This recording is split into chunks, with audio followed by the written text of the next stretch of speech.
सटक गए हैं कुछ लोगों के दिमागी थॉट, करना चाहते हैं पाकिस्तान इंडिया मैच का बाइकॉट।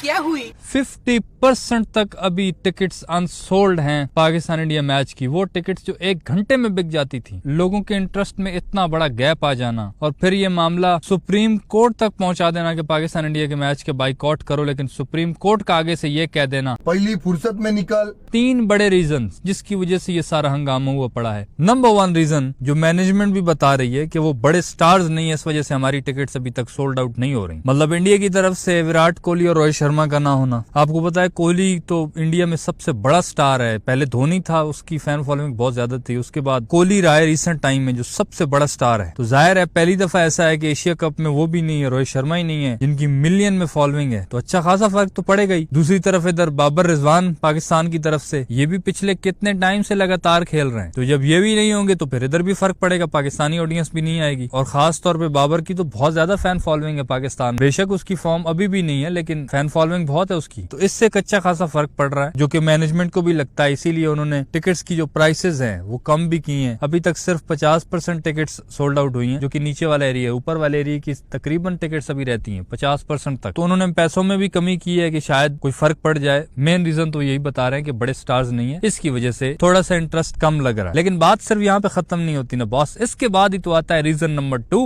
जो कि उसके साथ कनेक्टेड है। एक तो ये है ना कि वो बड़े प्लेयर्स हैं नहीं, तो उसकी वजह से इंटरेस्ट कम है। दूसरा ये भी है कि जो पाकिस्तान इंडिया की टेंशन चल रही हैं, उसकी वजह से जब लोगों को पता चला कि यार लोग थोड़े कम आ रहे हैं, तो उन्होंने और ज्यादा इस चीज को हाइप दे दी। बड़े स्टार्स की वजह से ऑडियंस का ना होना उसको कनेक्ट कर दिया, जो पाकिस्तान इंडिया के हालात खराब हुए उसके साथ भी, यानी कि सारे का सारा मलबा इधर डाल दिया। यानी कुछ लोगों को लगता है कि सिर्फ रीजन ये है जो पाकिस्तान ने अटैक करवाया था, हालांकि पाकिस्तान कहाँ से अटैक करवाएगा तुम लोगों को। पाकिस्तान ने जब किया तो फिर सारी दुनिया को पता चल गया था। तुम्हारी पॉलिटिक्स भी तो देखो ना, वो कहाँ से इतने शरीफ हो सकते हैं, उन्होंने खुद करवाया हो। मत्था इधर डाल देते हैं लोगों को बेवकूफ बनाने के लिए, लोगों को खामखा भड़का रहे हैं। अब अगर तुम इसको अच्छी तरह से स्टडी करो तो तुम्हें पता चलेगा कि जो गवर्नमेंट है, जो पार्टी इस वक्त गवर्नमेंट में है, उन्होंने तो खुद इस बिल को अप्रूव किया है कि पाकिस्तान के साथ हम खेलेंगे। जिस पार्टी ने लोगों को भड़काया है वो उसकी मुखालिफ पार्टी है, मोदी की। और इंडिया की क्रिकेट से क्योंकि ऑडियंस बहुत ज्यादा कनेक्टेड है, इमोशनली कनेक्टेड है, तो यही मौका है चौका मारने का। वो सही अवाम को भड़काने पे लगे हुए हैं कि देश के साथ गद्दारी है, उनके साथ कैसे क्रिकेट खेल सकते हो जिन्होंने हम पे अटैक करवाया। हो सकता है खुद करवाया उन्होंने, तो अवाम को भाई पंप किया हुआ है उन्होंने। अवाम उनकी छोटी छोटी बात पे पंप हो जाती है। मतलब जो पार्टी इनका मुल्क चला रही है वो गद्दार है, मतलब गद्दार लोग मुल्क चला रहे हैं। और जो सिंसियर हैं, जिन बेचारों को सीट्स नहीं मिली, वो मुहिब्बे वतन है, वो रौला डाल रहे हैं कि ये तुम कैसे कर सकते हो। उन सब ने रल मिलकर सुप्रीम कोर्ट में भी ये दरखास्त दी कि ये बाइकॉट होना चाहिए। सुप्रीम कोर्ट ने भगा दिया, निकलो यहाँ से। ये बातें शायद किसी को कड़वी लग सकती हैं क्योंकि बिल्कुल स्ट्रेट फॉरवर्ड सीधी बातें हैं। मुखालिफ पार्टी वाले भड़का रहे हैं लोगों को अपने वोट्स लेने के लिए, एक ये भी चक्कर है। और दूसरे कुछ वो तबका है जो बेचारे अपनी मुहिब्बे वतनी भी साबित करने के लिए लोगों को भड़का रहे हैं। इरफान पठान जैसे लोग खामखा सोशल मीडिया पे आके बगैर वजह के शुरू हो जाते हैं पाकिस्तान के खिलाफ, ताकि जो लोग मुझे देखते सुनते हैं, मुझे जो ब्रांड्स वगैरह अप्रोच करते हैं, उनको पता चलता रहे कि हाँ मैं इंडिया का ही हूँ, इधर ही हूँ। कहीं उनको ये न लगे ये थोड़ा थोड़ा पाकिस्तानी हो रहा है। बार बार वो बेचारे अपनी सब्सक्रिप्शन को रिन्यू करवाते रहते हैं, बार बार से ठप्पा लगवाते रहते हैं, अपने बेफाम वाली एप्लीकेशन को प्ले स्टोर पे जाके बार बार अपडेट करते रहते हैं और ये सबूत देने की कोशिश करते हैं कि हम हिंदुस्तानी हैं। पाकिस्तान के खिलाफ कुछ बोलेंगे तभी तो पता चलेगा लोगों को। पहले तो ये बात हम सिर्फ फैंस करते थे ना, लेकिन अब ये बात शायद अफरीदी ने भी की है समा टीवी पे बैठकर कि ये कुछ लोग हैं जो बेचारे बचपन से लेके अब तक यही साबित करने में लगे हैं कि हम सच्चे हिंदुस्तानी हैं। और एक तरफ लोगों को वो भड़काते हैं कि हम हिंदुस्तानी हैं, बाइकआउट करेंगे, एक तरफ बाइकआउट का नारा लगाते हैं और दूसरी तरफ एशिया कप में कमेंट्री भी कर रहे हैं। माशाल्लाह इरफान पठान भाई, थैंक यू सो मच। ये किस तरह के दो मुंह वाले मुहब्बे बता रहे, ये कुछ समझ नहीं आ रही यार।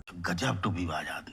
इसके बाद जो लास्ट तीसरे नंबर पे रीजन है वो थोड़ा सा कड़वा रीजन है, खास तौर पे हम पाकिस्तानियों के लिए। दूसरा रीजन इंडिया के लिए कड़वा था, तीसरा रीजन थोड़ा हमारे लिए कड़वा है। वो ये है कि हमारी क्रिकेट उस तरह की टक्कर नहीं दे पा रही है इंडिया को, इसलिए लोगों का इंटरेस्ट कम हो रहा है। भाई ये भी थोड़ी साफ और कड़वी सी बात है। इसकी मिसाल आप 2025 की चैंपियंस ट्रॉफी से ले लें। शायद पहली दफा तब ये बात हुई थी जब मैच स्टार्ट हो रहा था, हो भी गया था। हम देख रहे थे कि कुछ स्टैंड्स खाली पड़े थे। हालांकि पाकिस्तान इंडिया का मैच हो तो लोग एक दिन पहले उनकी कोशिश होती है कि घुस जाए हम, ब्लैक में टिकट्स बिकती हैं, बहुत कुछ होता है। लेकिन 25 की चैंपियंस ट्रॉफी में लोगों को पहले से पता था कि पाकिस्तान ने क्या लक्षण दिखाना है। इसकी वजह से लोगों का इंटरेस्ट ही कम हो गया। ना सिर्फ पाकिस्तानियों का बल्कि इंडिया का भी कि यार छोटी टीम है पाकिस्तान, अब इनके साथ क्या खेलना, हमारी टीम को अब छोटा माना जाता है। ये बहुत कड़वा सच है हमारे लिए, लेकिन ये सच है। इससे पहले देखो अब कितना जैम फुल होता था, खासतौर पे 2021 में जब हमने इंडिया को हराया था। उसके बाद जो आग लगी थी 2022 के वर्ल्ड कप में, फिर वही इंडिया की आवाम देखने आई थी कि अब हमने इनको मारना है, अब ये करना है, अब ये मुकाबला होगा। और मुकाबले टक्कर के भी हुए थे। 2022 के एशिया कप के मुकाबले देखो, 2022 वर्ल्ड कप के देखो, सही आवाम आई थी भाई, क्योंकि मैच मजे के होते थे। फिर 2023 में हमने जो गंद करना शुरू किया, एशिया कप में वन साइडेड हारे इंडिया से। फिर 2023 के वर्ल्ड कप में इंडिया से वन साइडेड जलील होके हारे, आवाम को बोर कर दिया। फिर 2024 के वर्ल्ड कप में भी इतना बड़ा गंद कर देना, 120 चेज ना होना। ये हम पाकिस्तानियों को भी मानना चाहिए कि अब लोगों का इंटरेस्ट तब वापस आएगा जब पाकिस्तान इंडिया को हराएगा जबरदस्त क्रिकेट खेलकर, वरना सबको लग रहा है कि इंडिया की फेवरेट टीम है। तो एक बहुत बड़ा रीजन ये भी है कि पाकिस्तान क्रिकेट ने इंडिया के सामने कुछ टक्कर नहीं दी है, कुछ खास उखाड़ा नहीं, इसलिए लोग पाकिस्तान इंडिया के मैच में इंटरेस्ट कम ले रहे हैं। तो मेरे हिसाब से तो ये 3 रीजन है जिसकी वजह से ये थोड़ी बातें चल रही है बाइकआउट वाली, और जो टिकट्स अभी तक सोल्ड आउट नहीं हुई है। क्या आप इन 3 रीजन से मुत्तफिक हैं या नहीं, या आपके हिसाब से कोई और भी रीजन हो सकता है? जो भी राय हो प्लीज कमेंट्स में बताना। इस वीडियो में इतना ही, सही लगे तो भाई लाइक कर देना, और यूट्यूब चैनल छक्का मार को सब्सक्राइब करके साथ घंटी को टंडा करके ऑल पे क्लिक कर देना, ताकि क्रिकेट की दिलचस्प वीडियोस आप तक पहुंचती रहें।